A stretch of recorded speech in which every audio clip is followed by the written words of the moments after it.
Hey y'all, it's Necey Dixon. Welcome back to my YouTube channel. If you are new here, welcome. If you are returning, welcome back.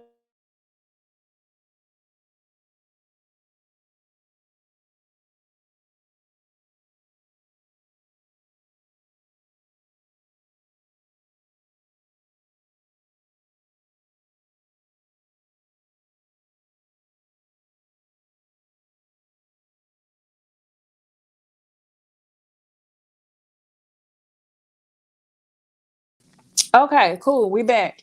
Hey y'all, it's Necey Dixon. Welcome back to my YouTube channel. If you are new here, welcome. If you are returning, y'all, welcome back. It is Monday. I ain't came on in a Monday in a minute. I'm super excited to be here. Let me know if y'all can hear me and if y'all can see me okay.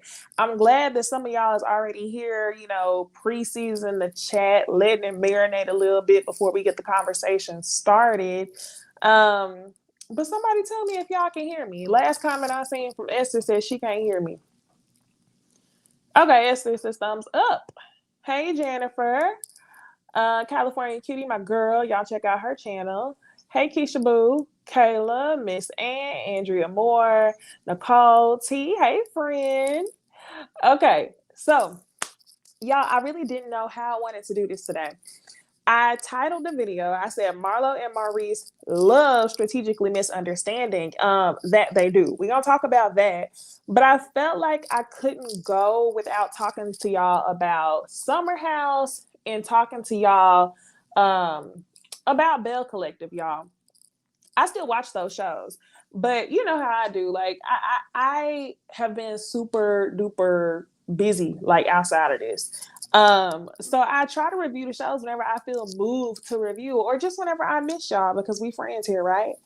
And I try to focus on the main shows like Real Housewives of Atlanta, Love and Marriage Huntsville, which is low key, high key, not really being a main show no more. Y'all tell me how y'all think in the comments about that.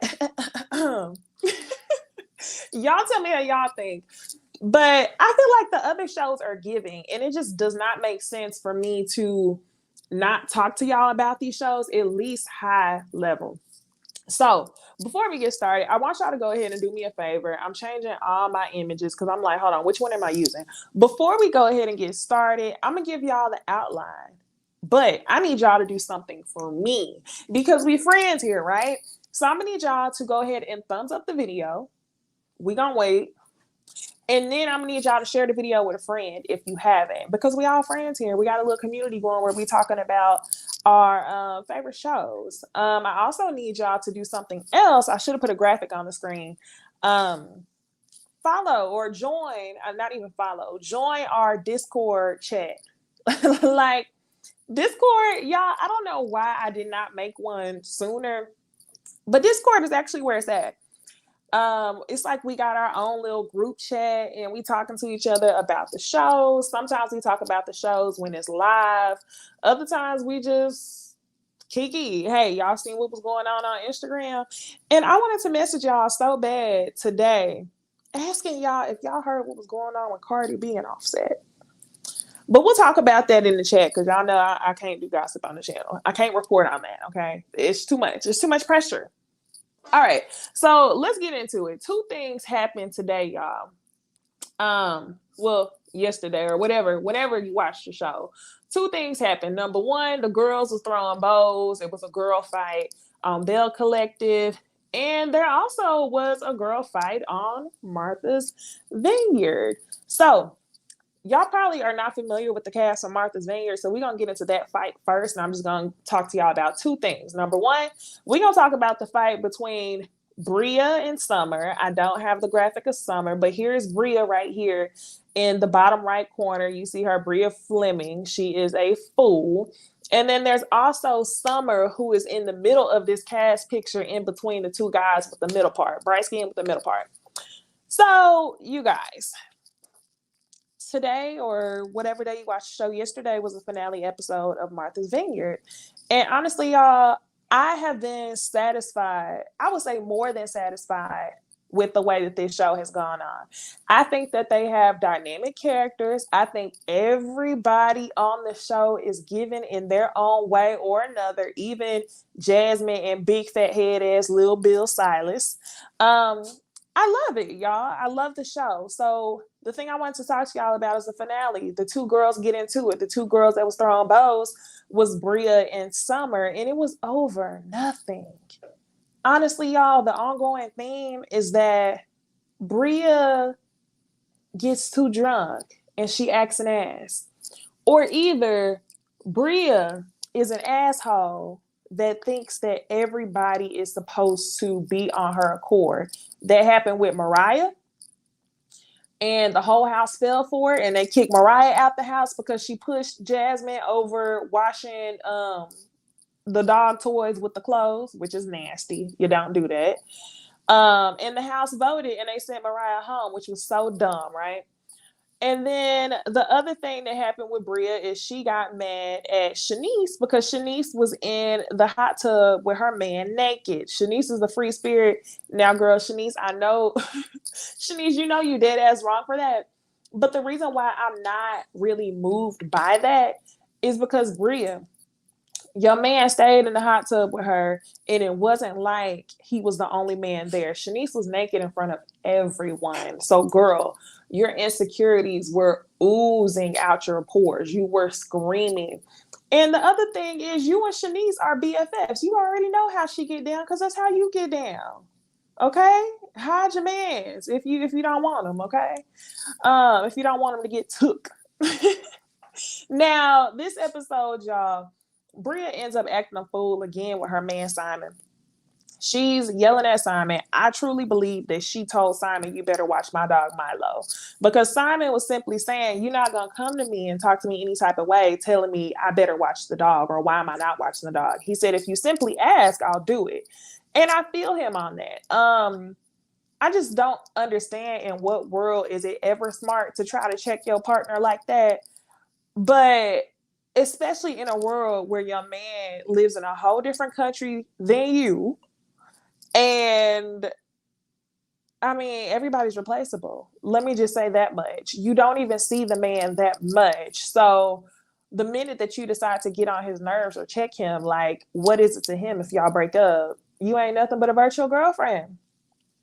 So they get into it, and Summer has built some sort of bond with Simon. Again, y'all, Summer is the girl with the middle part in the middle, in between the two men in the back.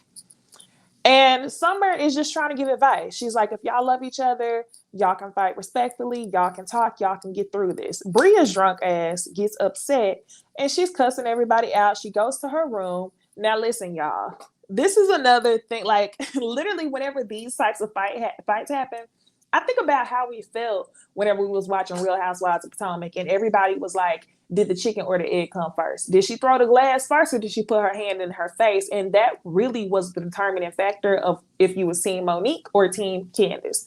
Now, this is kind of a similar situation, y'all.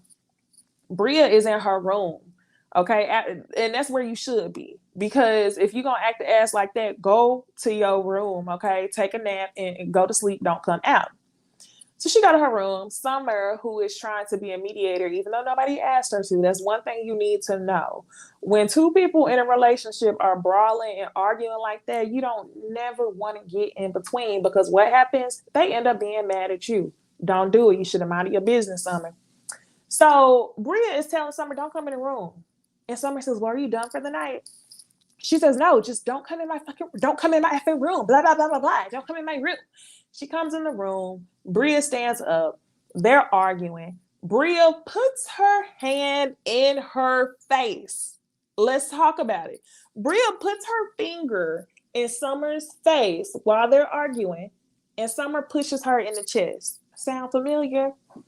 And everybody breaks it up, and Summer leaves the room. Now get this, y'all. The next day, they end up making up. Even Bria and her man Simon end up making up. But to me, when she said to Simon, what do you want to do? Simon said, I want to let it go. When Simon said, I want to let it go, I don't know if it was just me, but I was like, oh, he want to let the relationship go. And Bria turned it into her own meaning, which was, oh, okay, I want to let it go too. We can move on. So I would be really interested to see if they continue dating after this. Somebody tell me if Summer House Martha's Vineyard is going to have a reunion. This kind of feels like a show that's like I don't know. Like, the show doesn't really need to have a reunion. Like, they definitely could have. I would have been at peace if they would have done like the black screen with the white words. Bria's doing XYZ. Da, da, da. Now, the other thing that I want to talk to y'all about from Martha's Vineyard is Jasmine and Silas. If y'all are not familiar, Jasmine and Silas are the two ones in the middle on the top row. They are husband and wife. Silas, to me, is the epitome of why women, if they can, should stay away from these fucking military men. I am so serious. Leave them where they at. Police officers, military men, surgeons, men of that sort, okay? Men that they have some sort of God complex. I believe that Silas has that. But Jasmine, you didn't fuck yourself up, and I'm gonna tell you why. Like this, I don't believe that you're the girl who you're trying to force yourself to be. And because you said to us in this episode, Jasmine, if you watching, girl, you said to us that your parents were never married and that the only example of a marriage you had was the Huxtables. Now, y'all, I'm going to say this. Girls like Jasmine, who never have had an example of what a healthy marriage is,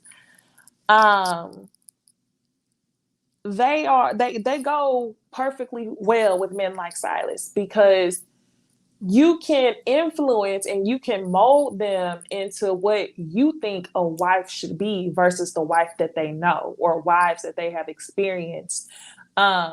So this makes so much sense as to why Jasmine came on the show acting like that, because I was kind of like, girl, shut the fuck up, for real.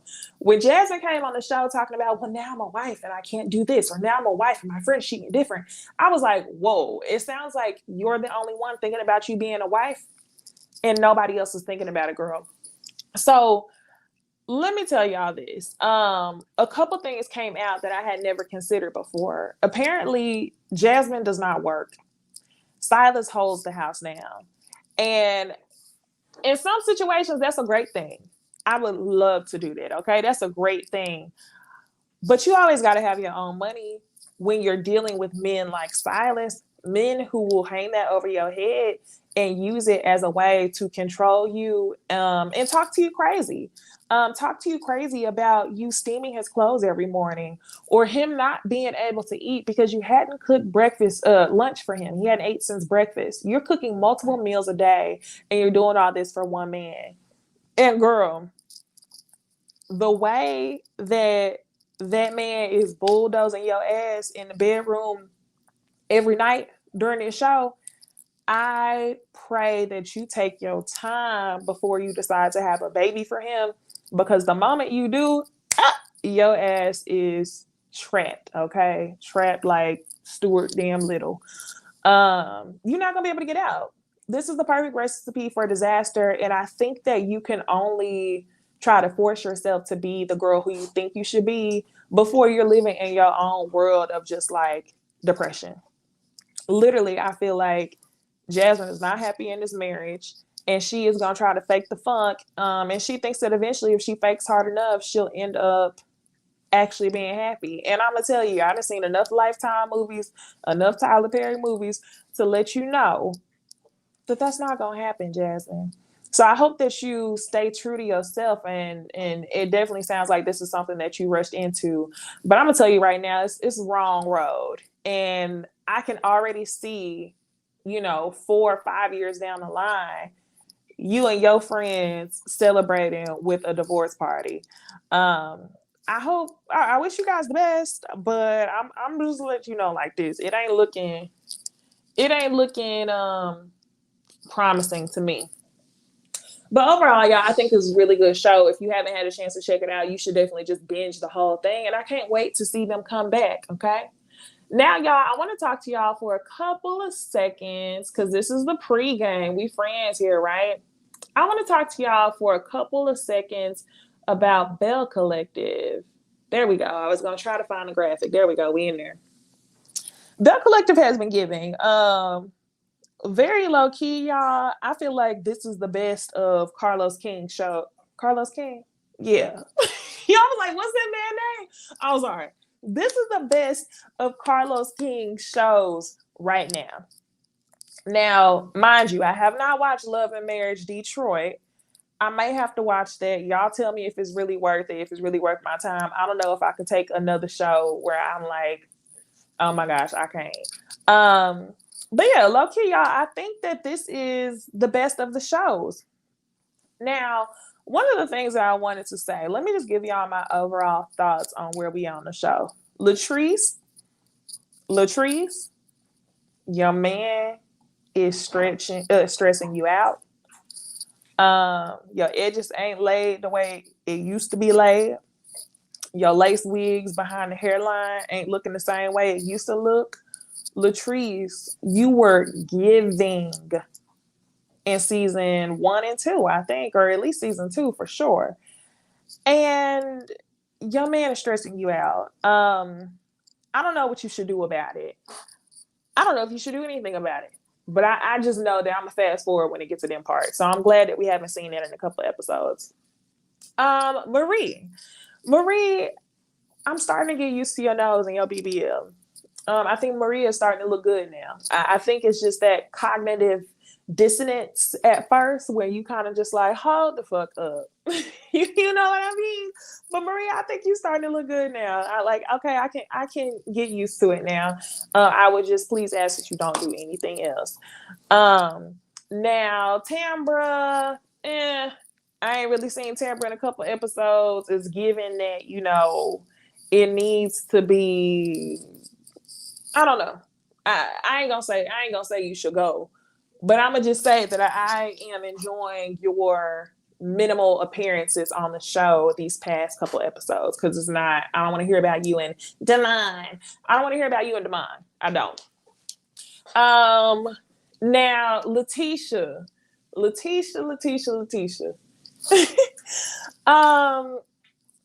Her and Glenn is the epitome of a toxic ass, hood ass relationship. I'm going to tell you why. They can try to sell to us this new couple, this new, and a couple is what they are, because as much as Letitia try to act like she don't want that man and she on her Melody Hope, girl, that is your man. Or should I say, you're his woman.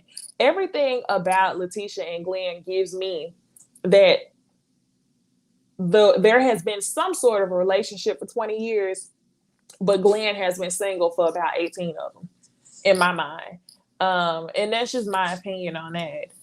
Every single episode, I feel like when we see Glenn in the studio and Glenn writing these songs and talking about getting his wife back, it's always in the context of what his wife can do for him if they were together. If she could bust it wide open, or else he gonna step out in the streets. If he need her in the household. And it's always what she can do for him if they were together. And that, to me, is just high-key disgusting. It's like, damn, do you really even want your wife like that? Do you really miss her? Or do you miss the convenience of having her around? So, to me, I feel like that's a bit embarrassing. Now, so Gucci, Sophia, Shantae. Y'all, this episode, we see So Gucci get into an altercation with Selena. I know y'all was watching Bring It, Dancing Dolls. So y'all know Selena, Sanjay, Star, and Sky's mama, right?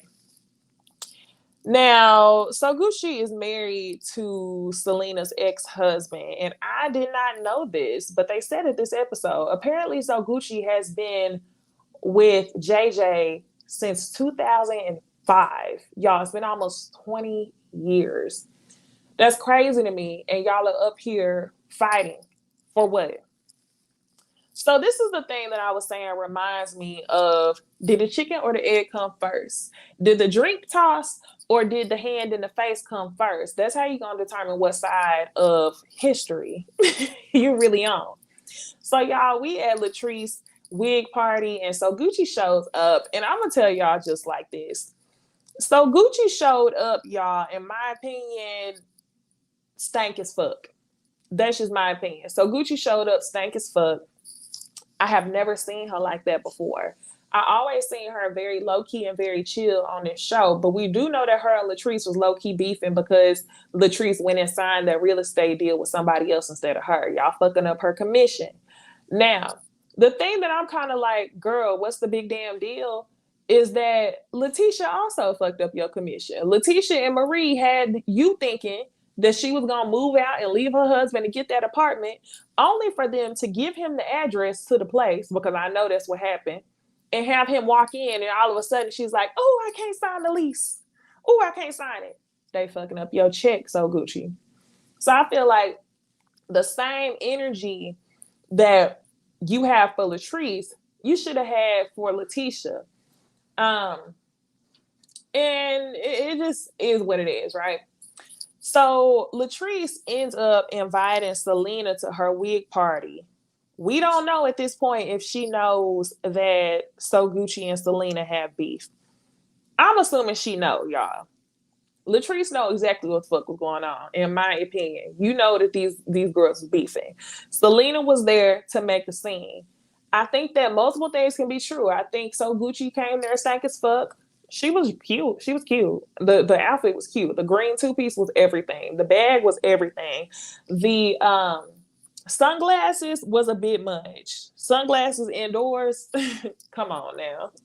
Not unless you in the club and you crossfade and you want nobody to see your eyes. That's what it be giving. It wasn't giving like what you thought it was gonna be, right?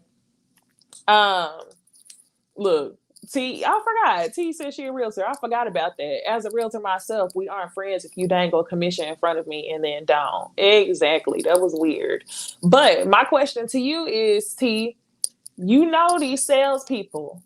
Y'all know salespeople be hustling. I had a girl who I took a class with in college years ago, and actually two girls, which is crazy. I had not talked to them in years. How did this girl get my address and was mailing real estate stuff to my house? Another girl I did a group project with, probably freshman damn year of college, and she signed me up for her real estate email. My point in saying that is some of these people be hustling real hard and be putting pressure tactics on you to go with them. And what if Latrice never had the intention of really going with her, because everybody knows about 2, 3 realtors? So it's like, ain't no telling, right? So anyway, Selena is at the party and she is sitting there talking to Tambra. So Gucci walks in and she speaks to Tambra, but she don't speak to Selena. And Selena gonna say, "Oh, so you don't see me standing here?" And so Gucci said, "Well, we didn't speak at the baby shower, so why would I speak to you now?" And Selena said, "Oh, yeah, you didn't help. You never fucking help. Like you just sat there and you never help. You never do." And so Gucci hits her with, "I'm not finna sit here and talk to an extra." And as soon as she said that, Selena threw the glass. And so Gucci threw her hands. They start pulling them apart. So Gucci cut herself in the hand. And to be honest with y'all, I really do think that Selena was there for a moment. I do. But I also feel like So Gucci wanted a moment too.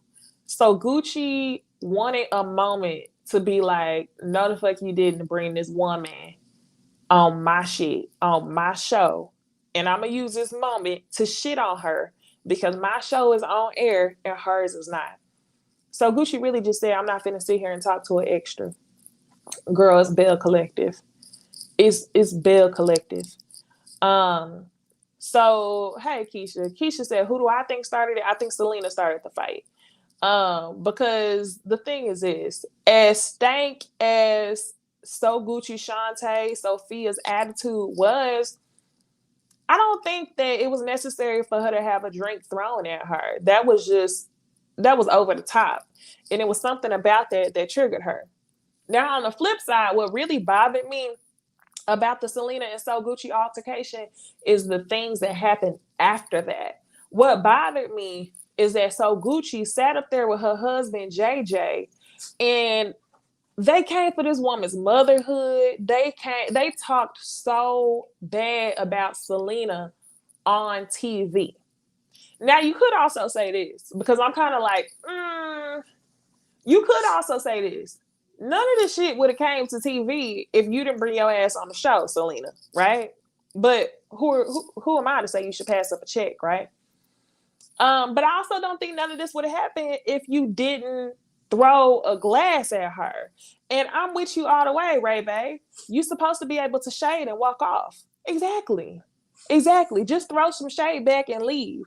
But yeah, what I didn't like was So Gucci and JJ sitting together talking about how JJ raised the kids.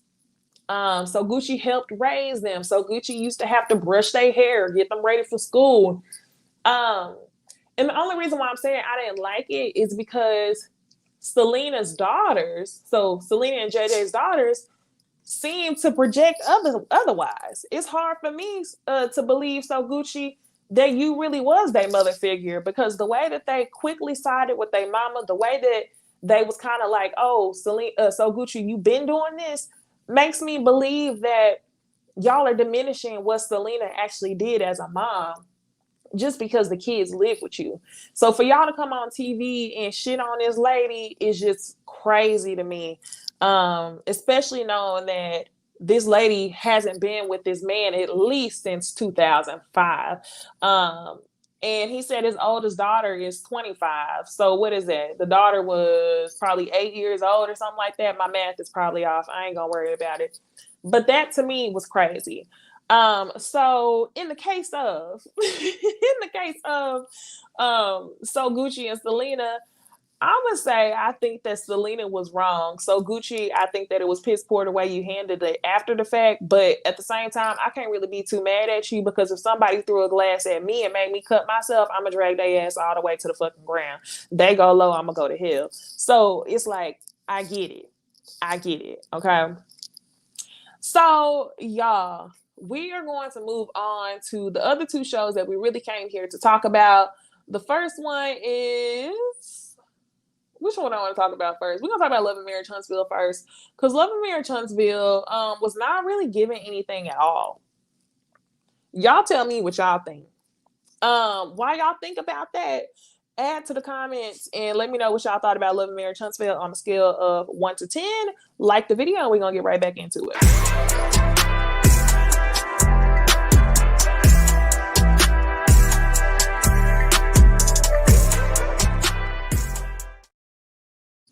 Look at us, y'all.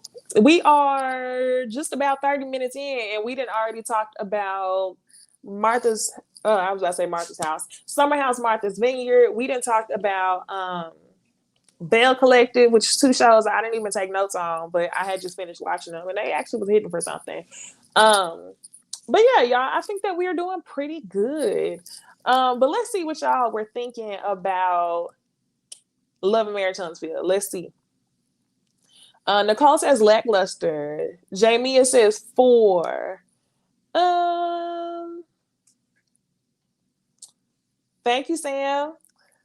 Kimmy says 3.5. Sam J says -0.0000.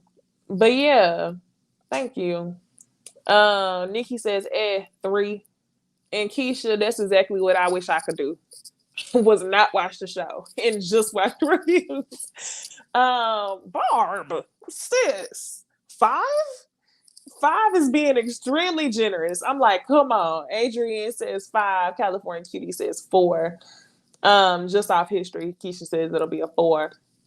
So y'all, one thing that I do not enjoy talking about episode after episode, or you know, this being like the center of the episode, is the Scotts and their ability to really just gaslight, to play with people's minds, to strategically misunderstand. And it actually was like excruciating and annoying as hell to watch this episode and literally watch Kimmy the entire time pretend to show all this patience because she knew that the cameras were around. And the reason why that bothers me so much is because I just feel like it's a mind game and that shit can be mentally exhausting. And dare I say, I'll say this, I know they probably won't agree and a lot of people are going to think I'm reaching, but I think that that's classified as mental abuse, honestly. And let me clarify. Let me say this. I think the things that Maurice is doing can be classified as mental abuse. I don't know if he considers it to be that because it seems like it's something that's just ingrained in him and his brother. I don't even think Kimmy considers it to be that. But as for me and my opinion, because it's not a diagnosis, I think that classifies as mental abuse. It's extremely exhausting. One, when you're fighting for your life on the health side. And then whenever you have somebody who is strategically choosing to misunderstand what you're talking about, that can be so exhausting and so manipulative. And that shit will beat you down mentally until ultimately you end up just agreeing with whatever the person wants you to do. That's what's called a black hole conversation. Shout out to my therapist. That's what's called a black hole conversation. And I feel like they've been doing it for so long. So let's get into the series of events. Let me see. All right, y'all. So let's talk about this real quick. As far as Stormi and her mom and her aunt, I'm going to tell you like I told Twitter, Stormi, get your mama off this motherfucking show. Get your mama off the show immediately. Because I don't have anything good to say about your mother, Stormi. To be honest with you, seeing your mama on this show, Stormi, she seems like she's a bad person.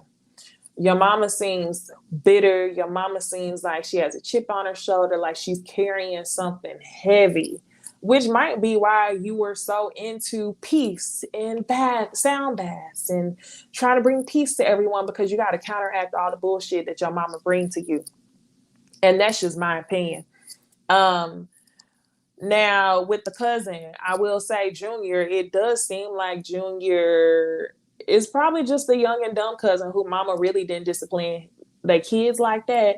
But the joy that I saw in Miss Betty's face whenever she mentioned that Stormi had paid $15,000 to get Junior out of jail disgusted me.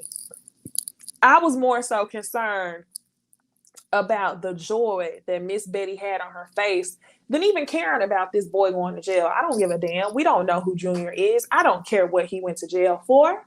But what I do care is the pleasure that swept upon your face as soon as you put that out there in front of the TV screen. It's disgusting, and it's pretty much evil to me. So that was something that I asked for, and I want to speak to the manager. Which one of y'all went to Carlos and told him that we want to know what's going on with Stormi and her mama, and her mama's sister? Which one of y'all? Because we need to talk. Hey, J-Dub, we need to talk. That's not what I was interested in seeing. V. Spencer says, everybody family got a Junior. Exactly. And every Junior got that mama that cape for them, not realizing that they're enabling at the same time. 100%. So that's all I will say on Stormi for the rest of this damn episode, because I honestly do not give a fuck. Now let's move on to the Scott's date night. We see Maurice and Kimmy at date night, and then Marceau and Tisha end up popping up. And I was high-key annoyed in this scene. I mean, for the most, this is going to be an ongoing theme. So if y'all are tired of hearing me say that I'm annoyed with Love and Marriage Huntsville, hop on off right now. Because I'm going to tell y'all right now, I am annoyed. I'm annoyed that y'all brought this scene of Maurice and Kimmy talking about their issues, only for Maurice to strategically misunderstand strike one and say Kimmy has an issue with Kiowa. Kimmy and Kiowa need to get together, when the entire issue is you not being a team player when it comes to Kimmy. Now, I'll say this, like in some of the language that I heard during the episode, Kimmy says that she wants Maurice to back her up when it comes to parenting Junior. But from situations like what we saw 2 seasons ago, whenever she knew nothing about Monster smoking a vape pen and she thought that was okay, to even her suggestion of y'all should go to therapy, makes me believe that even though Kimmy is saying she wants to be a united front, Kimmy knows that there's a boundary that's there. And I don't think that she want to, honestly, I don't think that she wants conflict. That's what I'm going to say. I don't think that she wants conflict. So she rather would just be hands off. And that's why she goes to Maurice to pass the message off. Now, on the other side of things, I'm going to say this. I don't think that Maurice prioritizes the things that Kimmy prioritizes as a parent. As simple as when they were sitting at the ceramic class, the lady had gave advice saying that I would not put this in the dishwasher, hand wash this only. Maurice sat there and said to Kimmy, well, that's your category. Now, at this point, Maurice, since you did the whole YouTube Reviewer Awards, I'm sure you've heard a couple of our reviews, and you know that people are always on your bald head for your misogynistic ways and your gender role theories and everything else. People are always on your head. So to me, I felt like you had mentioned that because you wanted to get it going. You wanted to get the people going. You wanted to give something for the episode. So I'm like, okay, cool. But I was using that example, y'all, because those types of things are not what Maurice cares to instill in his son, because he is probably under the belief that when his son meets a woman one day, the woman will do that for him. What do you have to learn to do laundry for? The woman will do that for you. What do you have to learn to cook for? The woman will do that for you. What do you have to learn to clean for? The woman will do that for you. All you have to do is worry about fitness, sports, going to school, getting good grades, and that's it. So to me, y'all, I really think that's why Maurice does not back Kimmy when he has the opportunity to. Now, y'all want to know what else annoyed me? Was that Tisha and Maurice was sitting there trying to facilitate the conversation or mediate the conversation and give advice. What? Look at the pot calling the kettle black. What? Pot, meat, kettle. Well, why? Why are we doing this? So yeah, this is whenever they decide to have a meeting with Kiowa. Now, before we get into Kiowa's visit, let's talk for a quick second about Martell and his brother having a sit down. We find out that Martell has a younger brother that actually just got paroled a year ago. He's married now, and he's trying to turn his life around. So Martell wants to be some sort of a mentor to his brother. Y'all, this made so much damn sense to me. This made so much damn sense to me, and it literally goes along with what I've been telling y'all about Miss Marlene. Miss Marlene compares Martell to, and this is not direct, I'm not coming from Martell brother, but I'm just speaking in general. Miss Marlo, y'all, what the fuck? What too many damn M's, okay? Goodness. Too many names. Miss Marlene compares Martell to all of the ain't shit men that she has experienced in her lifetime. Number one being their father. So in comparison to their absentee father, Martell is going strides above what he experienced, which is why Melody should have allowed him to cheat in peace, apparently, right? And now that we have another point of view on what his brother has gone through, we know that she's comparing Martell to his brother. Like, this ain't the kid I had to worry about. Martell isn't the kid that she had to worry about. And yes, Jamia says, did y'all notice how the brother said they raised themselves? Absolutely. He did say that their mama had to work a lot, though. I don't know what that means, but she had to work. And then I just thought that was interesting. So he has invited his brother to the Black Business Expo. And I think that is going to be cool to see. But honestly, y'all, I don't have any desire to see this because I can't take Martell seriously. And then for Martell to give marital advice and say, well, make sure you and your wife, the main thing is that y'all are always satisfying each other. And I about laid back in my couch and took a deep breath like, oh my gosh, here we go with this bullshit. Just because everything does not circle back to your wife not giving you sloppy toppy, Martell. You're not going to tell me that you're going to willingly ruin your marriage all because your wife did not give you head. Come on now. And maybe he was speaking higher level than that, because it doesn't just start there. I'm assuming the satisfaction starts in other areas. But again, to me, that just sounded like an example of Martell not really taking ownership of his downfall. Just make sure y'all are satisfying each other. Because what have we heard for seasons and seasons and seasons and seasons was that Mel wasn't satisfying him. So for you to give your brother that whack ass advice, I was kind of just like, come on now, right? Okay, and then he did go to therapy. Hold on, I saw a comment from that. Where was the comment at? Okay, Miss Ann. Miss Ann says, interesting that Martell said that he and Marlene argue every time he asked her to babysit. Yeah, I don't know. When Martell was in therapy, it just was giving not a lot of depth. I think Martell was trying to act like he was being vulnerable in that scene, but that conversation was not really giving a lot of depth. It was giving, oh, I'm mad because I don't have a babysitter. I'm mad at the babysitter. I'm mad at my mama because she don't want to babysit. And it's just like, you feel unbalanced because people are not helping you. And I feel like you told on your ass, Martell. What can people do for me? Just as you said, make sure y'all are satisfying each other. Mel did not satisfy you. Your mama can't babysit for you.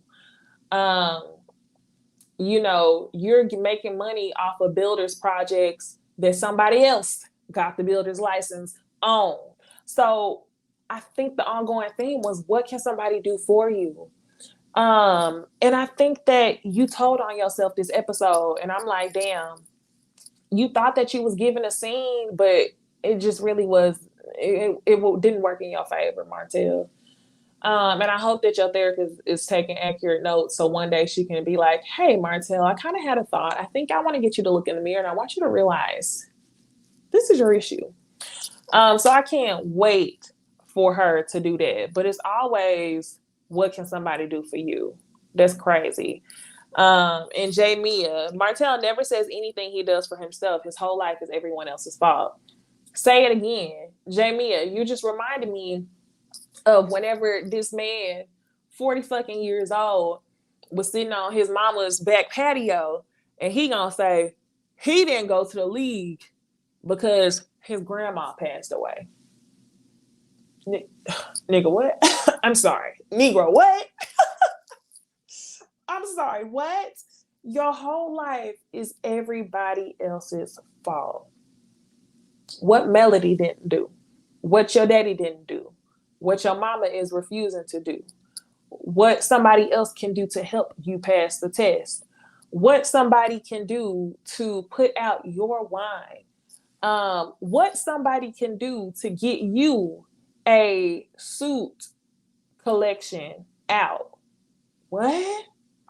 Martell, like, I really advise these people to just watch the show, because you will notice things about yourself that you probably have always heard and you always rejected.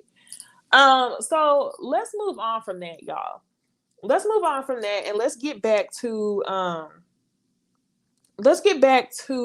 Kimmy and Maurice. So ooh, this is the comment right here, entitled Baby Boy. So Kimmy and Maurice have a meeting with Kiowa and Monster.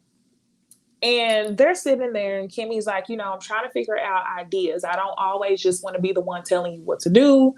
What do you think we can do to make this better? And Monster is not being receptive to the conversation. Maurice is just like, oh, that's not your receptive face. Da, da, da. And y'all, I know that teenagers can be assholes. I know they can. But I think Kiowa hit the nail on the head.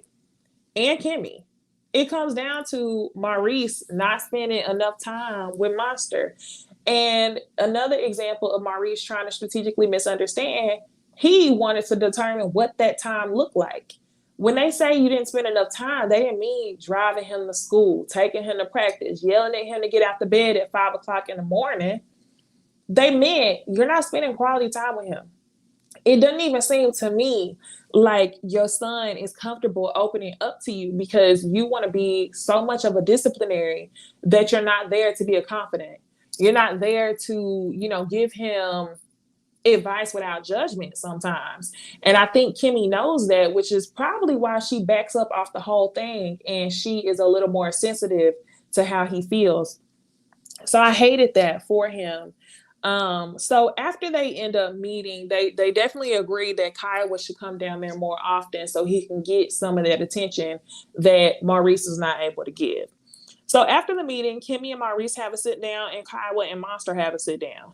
In the sit down with Kiowa and Monster broke my heart when he said he feels like sometimes he don't have nobody to talk to. When he goes through stuff, he just thinks about it, he acknowledges it, and he moves on. And Kiowa hated to hear that. And this is a comment from me. Monster don't trust Maurice and can't wait to get away from there.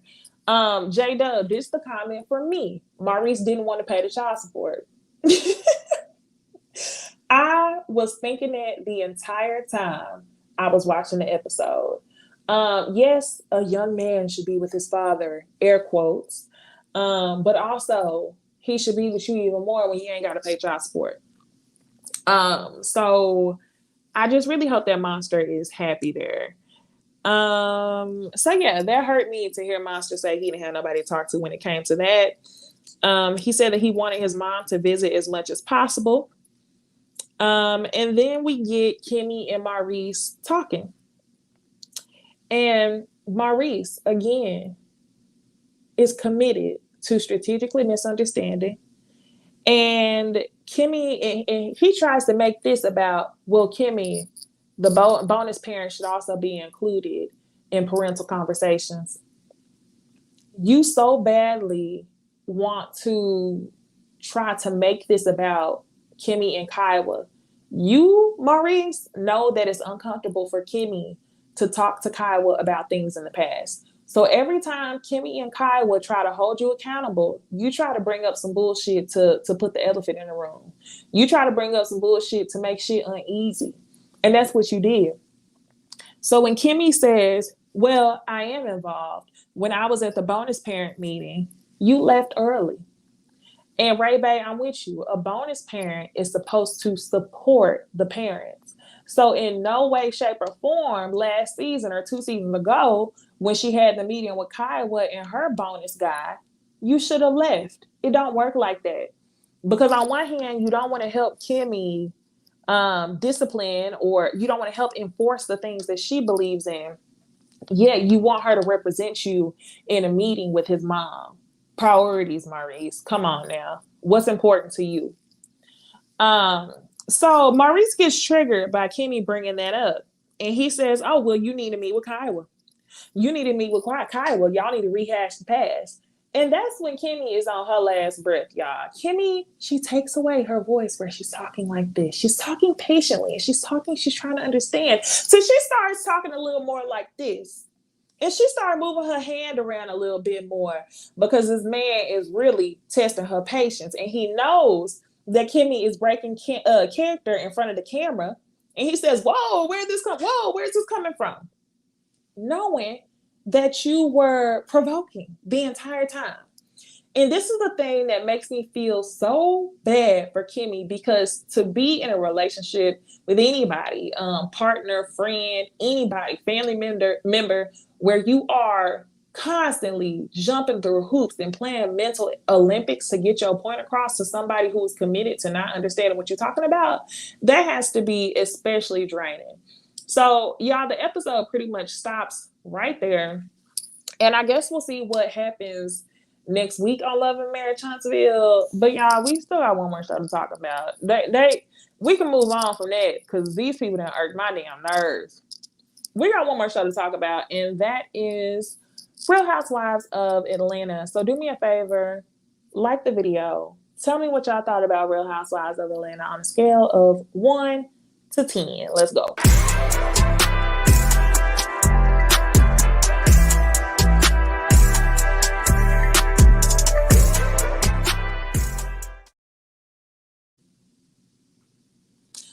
right, y'all. We are back talking about Real Housewives of Atlanta. And y'all, I have to say this.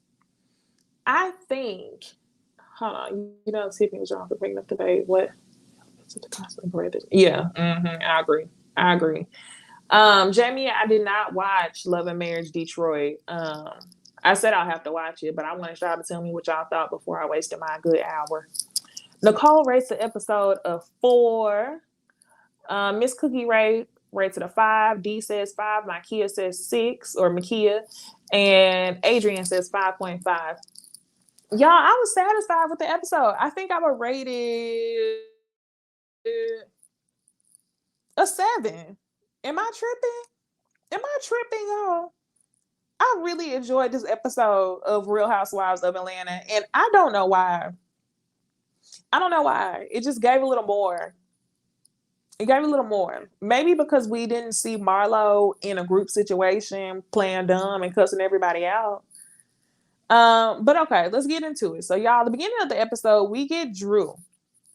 And Drew is practicing her dance in her living room. In her kitchen. That's where she always is. And we are learning that this episode, she is filming her music video. I saw a clip of the music video. I ain't watched the full music video, but it was giving budget. Okay, budget is what I commented underneath her picture. I know Kenya and Monyetta wanted to joke about the video being low budget or like a low budget blow, but I didn't think it was really giving that. I thought the video was really, really cute. At least the clips I saw. So we find out that Drew's sister, Allison, who was her manager, is coming by the house. Allison started working for Drew because she was going through some things with her mental health during the pandemic. And Allison is also kind of like a second mom to her. So y'all know how that goes, right? With that means that if your sister is kind of like your mama, she's going to be giving you unsolicited advice, okay? And she might not always be wrong. Majority of the time, she ain't going to be wrong. And why I'm saying that is because I'm specifically talking about Ralph and Allison. Apparently, Ralph and Allison do not get along. Ralph claims to Drew that Allison has done some things to him and that she made horrible accusations about him, saying that he was controlling and manipulative. So she was banned from their home. Y'all, I find so much peace knowing that by the end of the season, Drew has left this man, because I don't think I could ever ban one of my sisters from the home for calling a spade a spade. Drew, your therapist told you this man was a gaslighter. The ladies on the show told you this man was a gaslighter and was manipulative. You know it. Your sister just called it out before the cameras came on. I'm like, come on, really? And the fact that you stuck by your husband's side and he gaslit you into that is crazy. But I love it even more that they did not hinder your sister from actually having a relationship with you, because in so many situations, somebody, if they were put in the same shoes as Allison, trying to protect their sister, and your sister be like, nah, you can't come to my house, I got to do what my man want me to do. In so many situations, somebody would have just said, well, fuck you. Okay, we done. It's fine. You know, you gonna stick beside him, it's me or him. But I love that Allison, in my mind, I don't know the ins and outs of y'all's relationship, but the way that she was willing to come around and she was happy to be around y'all lets me know that Allison wanted to be in your life regardless, and she is probably the sister that was just gonna wait for you to come back around. So let's talk about She by Sheree. We jump into She by Sheree. Y'all, this episode does a lot of jumping around. So I think I'm going to talk about She by Sheree. Then I'm going to talk about Marlo. Then we going to end off with Drew, I guess. So anyway, nah, we ain't going to do that. We're going to talk about Drew in full. Then we going to talk about Drew, then Marlo, then She by Sheree. Let's do that. Okay, so let's continue the story with Drew. So production stops filming at 10:30 p.m. and Drew's sister ends up showing up like at 12:30. So after midnight, I think they said it was 2 hours later. And when she showed up, Ralph actually went to the bedroom to go to sleep.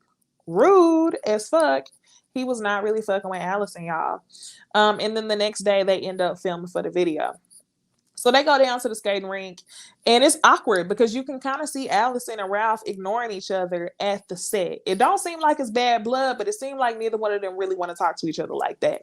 So as far as being video extras, because y'all know how the housewife artists have to do, all the housewives have to be in the music video. So all the ladies end up showing up except for Candy and Sheree to the music video shoot down at the skating rink. Now I'll say this. Sonya was killing me whenever she made her comment about Drew tripping when she was running back in Jamaica. So it's like, are you sure you want to be on skates? Now, Sonya, you get on my nerves. I have called you a 4-time Olympic gold medalist and a 1-season housewife, and now you're on your 2nd season. But that was funny. That was funny. As much as I can't stand you, Sonya, I think that was funny. Kenya was throwing shade. She said that Drew's video was given a low-budget blow by Beyonce. And Mayetta was like, yeah, I think I threw my kid's birthday party at a skating rink. And it was just like, Mayetta, y'all, it's something about Mayetta that makes me think that I would really like her. But I know that I to be honest with y'all, I don't think that she has the personality for reality TV, or at least with the cast of personalities that are this large.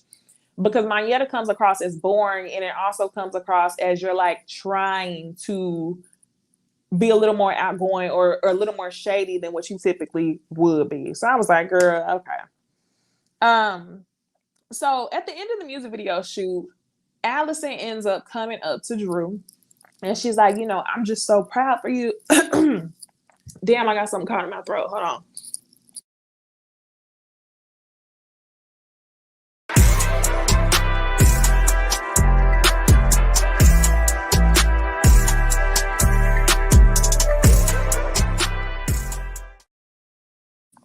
Okay, I'm back.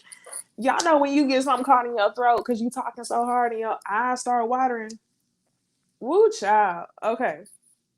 So at the end of the video, y'all, Allison comes up to Drew and she's telling her how proud she is of her, how you kept going and you still doing this. And I thought that was just the cutest scene because her sister was really proud of her. She's proud knowing that Drew is still booked and busy because she's setting her up, knowing that she was her manager since she was 8 years old. I was just like, y'all know how y'all be having random thoughts in the bathroom? I was just thinking to myself the other day, like, people really be trying to play Drew. Honestly. I really used to love every time I seen Drew on my TV screen. I really loved her. I saw her on The Game. I saw her on That's So Raven. I think she was either Raven's cousin or Eddie's girlfriend or something like that. And I really like Drew. And I feel like y'all be trying to play her just because she ain't been booked in a little bit. But Drew really had the capacity to be that girl. So I'm like, yeah, y'all stop playing with her. So anyway, after Allison is sitting there talking, yes, White Chicks. She was on White Chicks too. Yes, I forgot about that. I love seeing her. And she was young. I think she was like 19 or 20 on White Chicks. And I'm like, y'all really trying to play with her. And then TLC. Yeah, I forgot about that. Put some respect on her name. Yes, just beautiful. Anyway, her sister was like crying, talking about, hey, Kenya, talking about how proud she was. And then you see Ralph walk over to her. And Ralph says something, you know, it's meant for you to be here. I'm really glad that you're here. And he ends up hugging her, and Allison just starts crying. Now this is what I was happy that Allison was happy to be embraced by her brother-in-law. But Allison, I don't want you to think that because you had mental health issues, you called it wrong. Because it's clear you didn't. You did not call Ralph wrong. I mean, I think what you said was pretty accurate. The man is manipulative and controlling. And I don't know if you were crying because you're happy that means that you're in an even better position with your sister. But I by no means hope that you were not crying because you feel bad like you betrayed Ralph. Because at the end of the day, it should really be Ralph if I was Drew's sister. So that's pretty much what we get from Drew. Her music video premiered last night if y'all ain't seen it.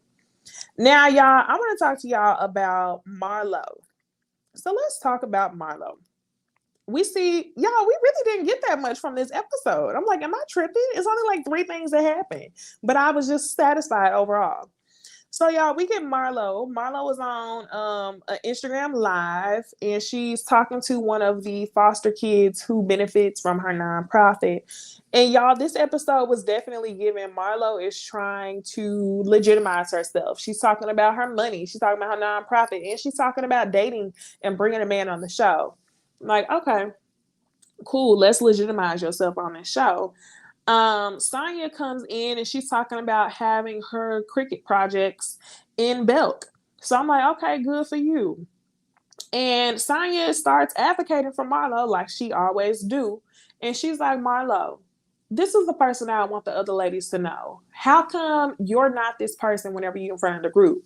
When you with me, you listen. When you with the ladies, it just takes you to another level. And they show all the flashbacks. And Marlo is always on another level. Why? Because the cameras are around and the scene has to be made, Sonya. Okay? I couldn't be around nobody who used their nephew's death in vain. I couldn't do it. More power to you.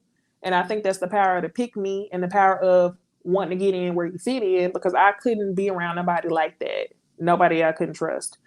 So yeah, Marlo says that I understand where you're coming from, Sonya, but I'm going to disagree with you because Candy basically said, fuck the flowers.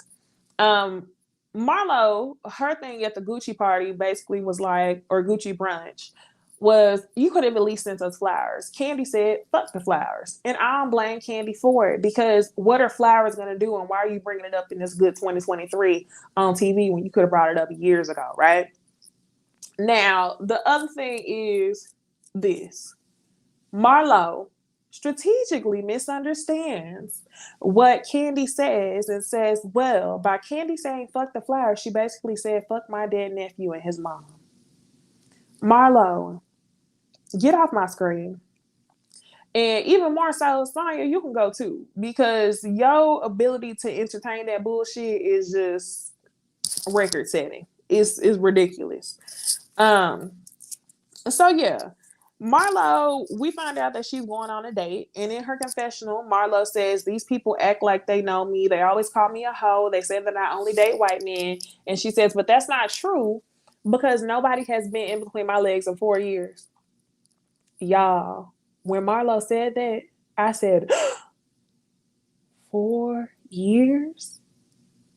That makes sense. You turn into the wicked witch of the West when you ain't had no good peen in 4 years.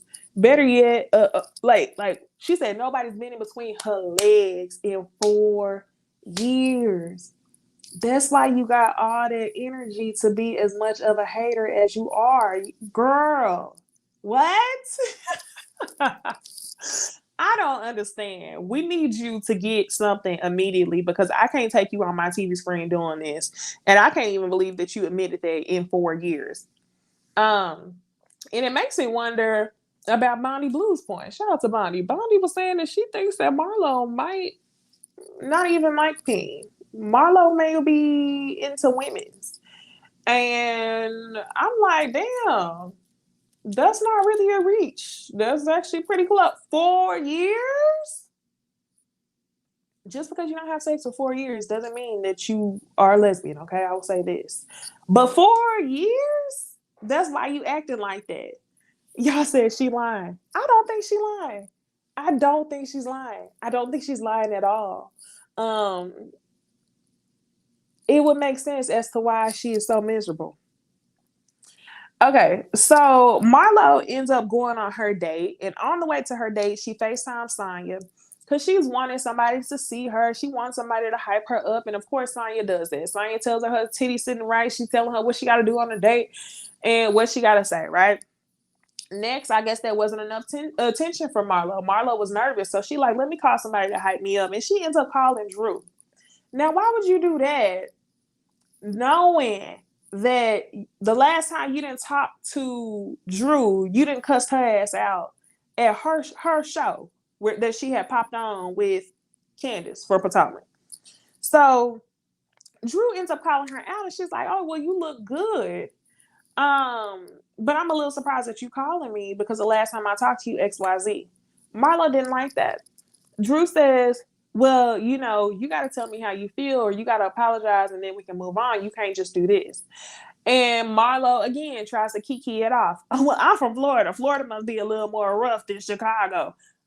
Girl, location has nothing to do with having having the manners.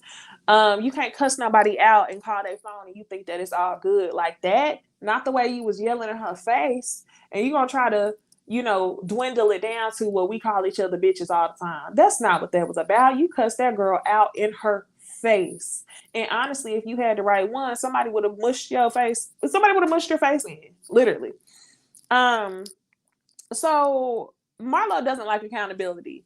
It was clear to me that Marlo was just calling to get her head pumped up so somebody could tell her how good she looked, how her titties were sitting. And she wasn't getting that from Drew. So she decided to hang up in Drew's face. Now, on this date, y'all, we're introduced to Scott Lee. Scott Lee is a Jamaican man. He's 39 years old. He has a beard. And he was just looking kind of, Y'all tell me what y'all think about Scott Lee. But when I seen him, he looked no good to me. Now he had a beard. He gave her like 2 or 3 dozen roses. And he says, "Welcome to my restaurant." So he is a restaurant owner. Another red flag. And as they sit down for dinner, we learn that he's 39 years old, which is younger than Marlo. She says young, but not too young. He had 3 children. The oldest is 15, and the 2 is under 5 years old, with the youngest one being 1. You guys, baby ain't even walking yet, and you over here dating. Red flag number 2. They said fine but toxic. He wasn't bad looking. Andrea Moore, you are so right. I completely forgot about Marlo after she hung up. Marlo lit her ass up and body shamed her. Yep, she did. But yes, the 2 and 1 year old, red flag. Yo, baby ain't even walking yet, and you out here on a date on Real Housewives of Atlanta. Marlo ends up saying that her nephew is 15 years old, and she has another nephew, and he says, "Oh yeah, I saw that." Another red flag for me. Because if it was a blind date, where did this man do his research? Did somebody tell you who she was and you watched the show? Did somebody tell you who she was and you went to her Instagram?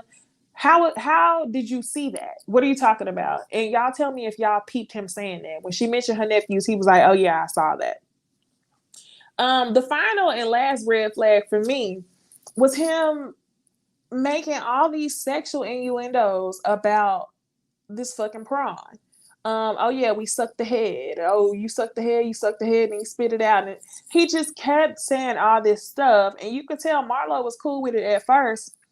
And then at the end, she acted like she was actually having a good time with it. But to be honest, y'all, I don't think she was. I think Marlo just wanted to make it seem like it was funny. But I mean, how long is you gonna joke about her eating some shrimp? And then he said to her, "Oh, well, I guess we're not gonna find out tonight if you're sucking the head." Marlo. Girl. Marlo. Are you serious? This man, you know what? This man might be worth your time. He might be worth your time. But y'all, the last thing that I wanted to talk to y'all about for Real Housewives of Atlanta, I wanted to talk to y'all about this sit down with Sheree and Kandi.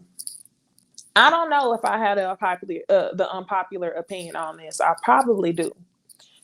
But y'all tell me in the comments, who do y'all think was wrong? Do y'all think that Kandi was wrong for talking about Sheree's business? Or do you think that Sheree was wrong and it wasn't that deep? Sheree didn't need to come to Kandi about it because everybody talked about her business. Y'all let me know in the comments before we get going.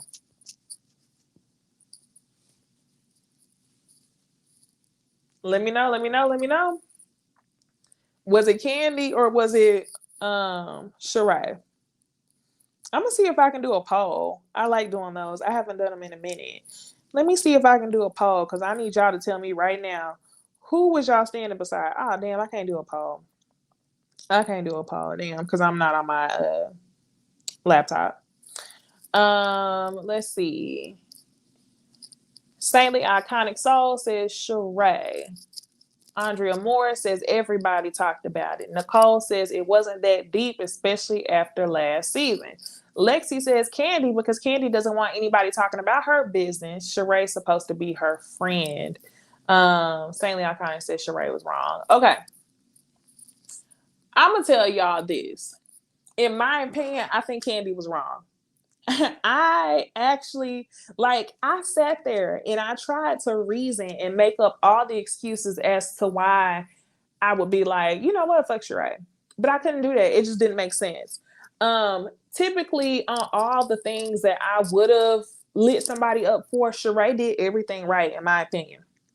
Sheree invited Candy on a one-on-one. She didn't want to make a scene. She even brought her favorite coffee or hot chocolate, something that Candy liked. And she sat down and she had a calm conversation with her about it. And I think that's exactly the way that Sheree should have went about it.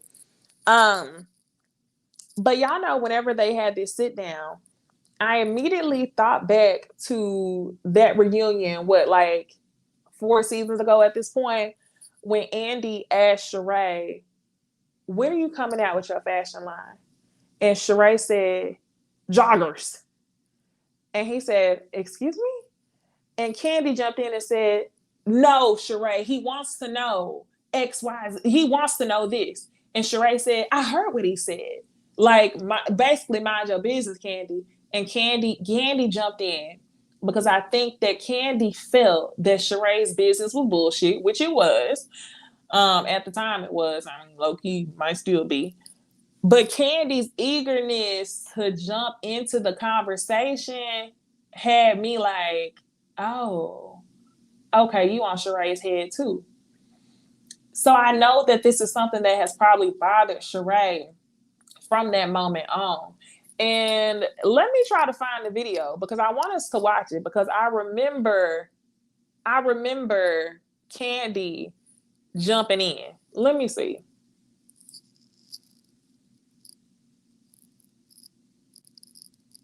Forget it. I ain't gonna be able to find it because they're gonna flag my ass, but forget it. So let me see. In Love Black says Sheree. She sat, laughed, and participated with Marlo gossiping about Candy's sex life last year. She did. She did. She did. She did. You're so right. You are so right. She did. But if I'm just looking at this situation, right here, I do feel like Candy shouldn't have done it. So let's get into it. So Candy mentioned, Candy shows up and she's like, how are you doing? She said, I'm doing fine, but I feel like every time I'm around the girls, I start arguing. And Sheree gets to the meat of it and she says, I feel like you've been talking bad about my business. And she was like, I don't come to you for fashion advice. So you shouldn't be commenting on my business. Now, y'all, I'm gonna say this. Sheree has come to Candy for business advice. She has. So I'm like, girl, come on. And Sheree ends up explaining that things are done at different drops. Now, clearly it was some editing going on because Candy was saying he was the one saying that. I'm assuming that whenever Candy was saying he was the one saying that, Candy was referring to one of her co-hosts of Speak On It, which is probably Ace or DJ A1. I said Ace. DJ A1 or either Don Juan, who was speaking on it. Now, I don't think it's that deep, but I'm not gonna lie and sit here and say that Sheree is wrong for how she feels or she's wrong for approaching the situation this way. I think that Sheree did it perfectly. She sat with her one-on-one instead of the group and she calmly explained what was going on. Now, the other thing that I thought was cool was that Candy took accountability ultimately after fighting back, and Candy said, you know what, I didn't have to say those things about your business on a public platform. Notice, y'all, how Candy never took back what she said, but she's just saying that she shouldn't have said it on a public platform. And I'm like, okay, cool. I can see where you're coming from. Now, back to the comment from M Love Black. M Love Black commented and said that Sheree sat there and laughed when Marlo talked bad about Candy all last season. You're right. You were absolutely right. And for that, I feel like low key, Candy should be done fucking with Sheree just as much as she is done fucking with Marlo, honestly. Because when Marlo was talking about Candy being an absent mother and Candy not doing nothing for people, and Sheree sat there and co-signed that bullshit, like, I would be done fooling with her. But obviously, Candy has decided to keep these relationships with people like Sonya, people like Sheree. And with that, I think that Sheree has a right as her friend. Y'all, we know they're not real friends, but it seems like they respect each other because they go way back. And I think that Sheree handled the conversation the right way. And I ain't really mad about it. So they end up moving on from that, and Candy apologizes after low-key shading and calling it she by she in. So I thought that it was a good conversation to see the two of them sit down. And Lexi, they all sit around and discuss and talk about each other. They do. And I think Candy knows that, which is why Candy still decides to have relationships with people like Sonya and Sheree. That's just my opinion. So, y'all, friends, I hope y'all enjoyed the conversation. I'm gonna check out Love and Marriage Detroit. I'm gonna see what it's hitting for. But it's a Monday, y'all. And my husband then made some ribs on a Monday. Okay. So I'm gonna go ahead and end this live and eat dinner. And I hope that y'all join my Discord. Hop on over to Discord. Just type in Necey Dixon's Discord. Join the conversation. We got a general chat just to talk about gossip. We got Love and Marriage Huntsville chat to talk about that. We got Bell Collective talking about that and Real Housewives of Atlanta. So come on over so we can talk, okay? With that being said, I hope y'all enjoyed this review. Be sure to like, comment, subscribe, all that good stuff. Share the video with a friend, and I will see y'all in the next video. Bye.